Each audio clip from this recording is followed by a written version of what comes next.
So instead of posting directly to the discussion board area as the instructor, I feel like it's my job to go ahead and share with you guys exactly how I used two resources. So I'm going to take you through two PowerPoints. They were presentations that Dr. McAllister and I put together back years ago. This one's from 2013, but it's extremely relevant still. I just completed an entire dissertation using the Big Six model as a informational model to teach teachers that were not school librarians how to teach research skills. The other one that I'm going to share with you guys is the Trails project, and you might have heard about it or seen it in one of our professional topic presentations, but most people never know about it unless someone tells them. So if I were to post in the discussion area, I would have posted a link to this website, big6.com. I know that there are tons of different information literacy skill instructional models out there. They're all virtually the same thing. You start with a task, you define it, or a question, or whatever it is you're working on, and you work through a series of steps to put information together so that at the end you have, a completed project or product, and you have your question or research task answered. But back in 2013, what Dr. McAllister and I did, we put this together for the Arkansas Association of School Librarians conference that takes place every summer, and we put this together specifically for media specialists to take back to their classroom or to their library and teach teachers what role or what part they could play in the research process with the students. So, we started, and this was 2013. I realized we don't use Common Core state standards anymore. Instead, they're just the Arkansas state standards, which are basically, but I guess a tweaked version of the Common Core standards, the ones that we wanted to use. But within Common Core and within our content standards now, this was the whole goal. This is what Common Core, how it connected to the Big Six. It says students employ technology thoughtfully to enhance their reading, writing, speaking, listening, and language use. They tailor their searches online to acquire useful information efficiently. They integrate what they learn using technology with what they learn offline.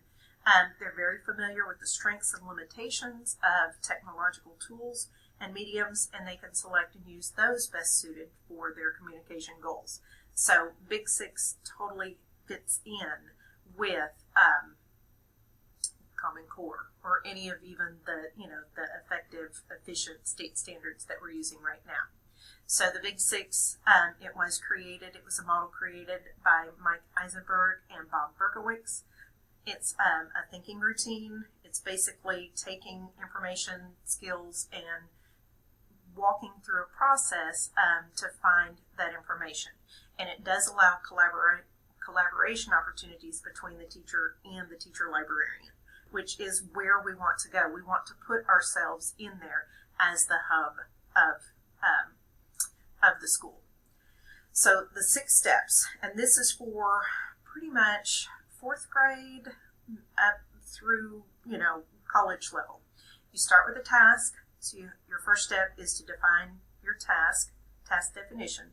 The second step is information seeking strategies. The third is location and access. The fourth is use of information. The fifth is synthesis of that information.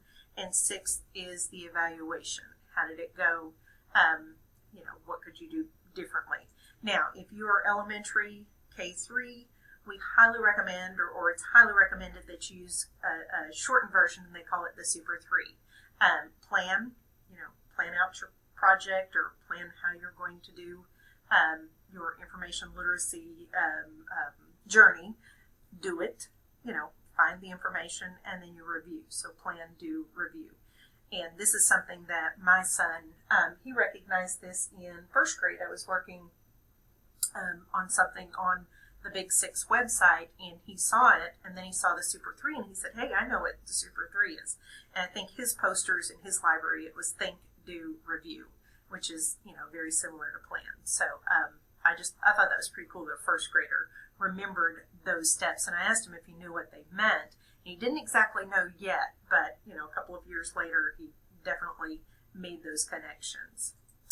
Okay, so with task definition, this is how we kind of broke this down. We showed what the teacher should do and what the teacher librarian, what you should be doing. So the teacher should make sure that they know what the task is that they want their students to do. What is the destination? Where do they want their students to get? And what is the final product? Because it's typically the teacher that is going to do the assessment and grade the final product. They have to have a clear understanding of where they want their kids to go. They need to be able to brainstorm, have their students brainstorm questions before they get in there, and maybe do a KW chart. What do the kids know, and what do they want to know based on this research. So a lot of times, the classes come to the library for research. They've got this research packet, but the students really don't know what they're trying to do. What's the end product that teacher is looking for? If we take time to collaborate with the teachers, then we can help them plan or strategize things to do in the classroom before, they come into that library. If we make the time and put forth the effort to go ahead, plan ahead with the teachers, then we're not only making ourselves indispensable to the teachers, but also to the content and to the standards. And then in turn, by way of planning ahead, we can help the teachers problem solve and troubleshoot problem areas that maybe they didn't think about before they get to the library. And then the research experience is less of a disaster. So if the teachers will go ahead and kind of work through these things before they come to the library, because typically you only have maybe a day, 2 days, maybe up to a week scheduled in the Library Media Center, and some of the tasks, could be done before they ever make it down there. But the teacher librarian, you need to pre-plan, you need to collaborate, you need to check with the teachers so they know what that destination is, final product. The teacher needs to be the one that helps problem solve, figure out kind of the path and the steps. We also need to be the technology experts, thinking about what databases, doing a little research beforehand to know what online sources or path we want the students to take to find things, those information resources. Are we going to use books, or print or periodicals, as well as technology-driven resources, or are we only using technology? We need to be the ones that help troubleshoot, and we need to help that teacher and those students have an enjoyable experience. That way they will return, and they'll also sing your praises, in the hallway or wherever else, and you'll drum up more business, so to speak. So on the second one, information seeking strategies. So you need to determine all possible sources. Print, I know that a lot of people are getting away from reference books, but we need to think about using print because students need to be able to access text in lots of different ways. So with pre-planning and collaboration, we can determine what are the best sources to use with the students. A lot of times they just don't know what's available. Google isn't always the best resource. If left up to the teacher, they may take the least path of resistance and let the kids show up and just start searching.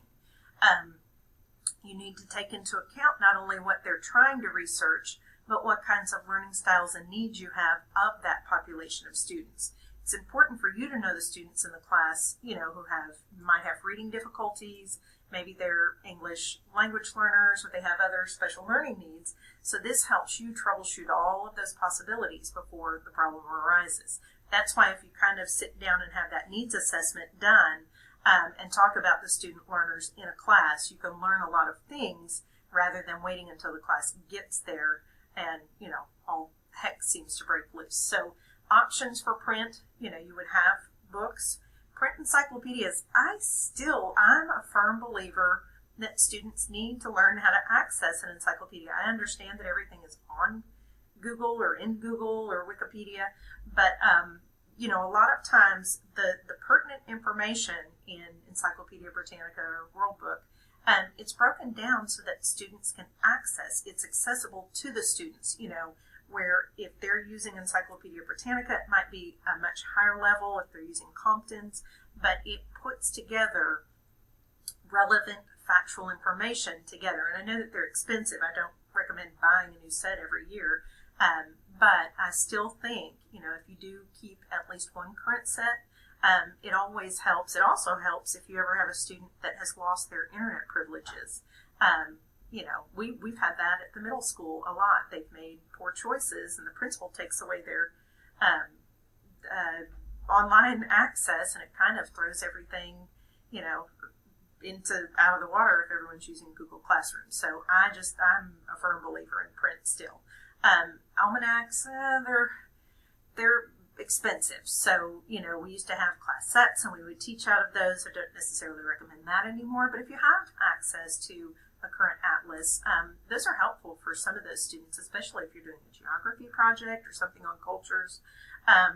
Magazine articles, if you have periodicals, if you still subscribe, that's huge for students to be able to get, information that's, usually got pictures that goes with it, or brochures if you've got any of those. Now your digital, you could find some AV materials on like watchknowlearn.org. You can use your Google Advanced Search or your Boolean Logic information databases. I believe Traveler, we've stopped doing Encyclopedia Britannica, but some schools still subscribe. World Book, I believe, is the one that's offered by the Traveler Project. Encyclopedia of Arkansas, that's huge when you're doing Arkansas history.